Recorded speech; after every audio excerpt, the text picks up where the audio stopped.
हमने बताया कि मंदिर का भी जीर्णोद्धार है उसके अंदर। क्षेत्र ये घाटों का जो है ना, घाट मंदिर लिखे हुए हैं उसमें। नहीं, इस प्रेजेंटेशन में उसका कोई जिक्र नहीं है। बिल्कुल जिक्र है, मंदिर ये रखी है डीपीआर, मंदिरों का भी जीर्णोद्धार है, यहाँ तक कि पुजारी जी का कमरा भी जो गिरने की मतलब जिसकी शुरुआत प्रेजेंटेशन की मंदिर से होनी चाहिए थी, ये ध्यान रखें, उसमें जो है उसका कहीं जिक्र नहीं। ऐसा लगा कि धार्मिक पर्यटन की जगह इसको एक पर्यटक स्थल के लिए अलग से विकसित करा जा रहा है, जिसमें गिरिताल मंदिर की कोई जगह नहीं हो। गिरिताल मंदिर अपनी जगह पर है और उनका जीर्णोद्धार और पुजारी जी के रहने की व्यवस्थाओं को लेकर भी इसमें रखा गया है। सर, प्रेजेंटेशन हुआ, 3 प्रेजेंटेशन है, शहर के विकास को एक माइलस्टोन देने जा रहा है, क्या कहेंगे? देखिए, सभी के सहयोग से, सभी के साथ से, विधायक जी भी साथ बैठे हैं, हम सभी के साथ हम लोगों ने मिलकर इस प्रेजेंटेशन को तैयार किया है, इसका प्रोजेक्ट को तैयार किया है, जिसमें गिरिताल है, जिसमें वेंडिंग जोन है, जो ऐसे वेंडिंग जोनों का निर्माण जिसमें हमारे ठेला कोटा जो भी लोग सड़क के किनारे लगा रहे हैं उनको व्यवस्थित तरीके से और सुचारू रूप से उनको ऐसी जगहों पर, चिन्हित जगहों पर भेजा जाए जहाँ पर वो आराम से फल सब्जी विक्रेता, हमारे या फूड विक्रेता, उन सबको सभी सुविधाओं युक्त जगह मिले। उसी के साथ साथ आप जानते हैं कि हमारे कुत्तों की समस्या बहुत ज्यादा है। हमारे यहाँ पर नगर निगम के द्वारा एबीसी सेंटर चलाई जा रहा है, जिसके अंदर वैक्सीनेशन और ऑपरेशन के बाद डॉग को वही छोड़ दिया जाता है, यहाँ से लिया जाता है 5 दिन के बाद, 5 से 7 दिन के बाद।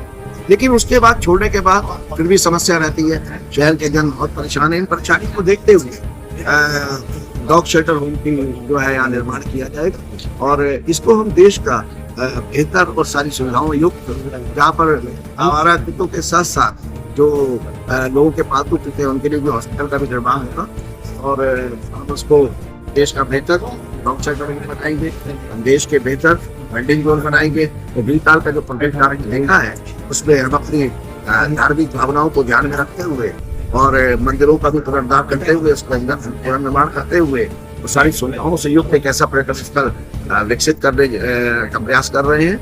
ऐसा प्रोजेक्ट बनाया है जिससे शहर के विकास को एक नई दिशा मिलेगी। सर, प्रोजेक्ट तो बन जाएगा पर इसका रखरखाव सबसे इम्पोर्टेंट पार्ट होता है, उसको लेकर किस तरीके की तैयारी? देखिए, ऑर्डन जो है ऑपरेशन एंड मेंटेनेंस की वजह से ही इसके अंदर जो प्रोविजन दिए गए हैं, कैफेटेरिया भी दिया गया है, घाट दिए गए हैं और साथ में पार्किंग जो दी गई है और इसमें हमने ओपन थिएटर दिया है।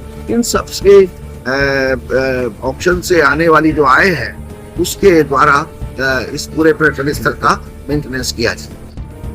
सर, लगभग टोटल तीनों जो प्रोजेक्ट हैं कितने करोड़ के हो गए हैं? देखिए, लगभग 32 करोड़ 80 लाख के आसपास का गिरिताल का प्रोजेक्ट डीपीआर बनी है और साथ में करीब आप समझिए कि 7 करोड़ से ऊपर के वेंडिंग जोन है 5 और 10 करोड़ के आसपास का स्ट्रीट डॉग्स के लिए जो शेल्टर बनाने जा रहे हैं, तो लगभग ये 50 करोड़ के आसपास के प्रोजेक्ट में जिस चीज के लिए बात करके धरातल पर कब उतरेगा और लोगों को कब तक ये सहूलियत मिल जाएगी? देखिए, हमने हिंदी प्रेम सभा की एनओसी हमें चाहिए। जब मैंने 25/11/2025 में माननीय मुख्यमंत्री से प्राइम डिजाइन तैयार कराने के बाद ये वहाँ भेजा था और उस लेटर पर माननीय मुख्यमंत्री की बात की थी, शहर उन्होंने दी, लेकिन वहाँ से एक ऑब्जेक्शन लगकर आया है कि किस तरह निरीक्षण कमेटी होती है जिसकी रिपोर्ट लगती है किसी के साथ, तो उसके लिए हिंदी प्रेम सभा के द्वारा एनओसी ली जानी जरूरी थी।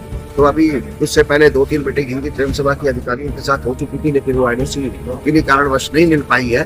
तो आज उन्हीं के साथ मीटिंग करके उनसे निवेदन और प्रार्थना की जाएगी कि वो एनओसी दें। जैसे ही वो एनओसी देते हैं तो फिर ये वित्तीय स्वीकृति के लिए मैं समझता हूँ कि 7 दिन के अंदर अंदर यह शासन को चला जाएगा और उसके बाद वित्तीय स्वीकृति बनाकर फिर इसका टेंडर प्रक्रिया करके मुझे लगता है कि हम कितनी तेजी से चलेंगे तो 4 से 6 महीने के अंदर इसको धरातल पर लाया जा सकता है।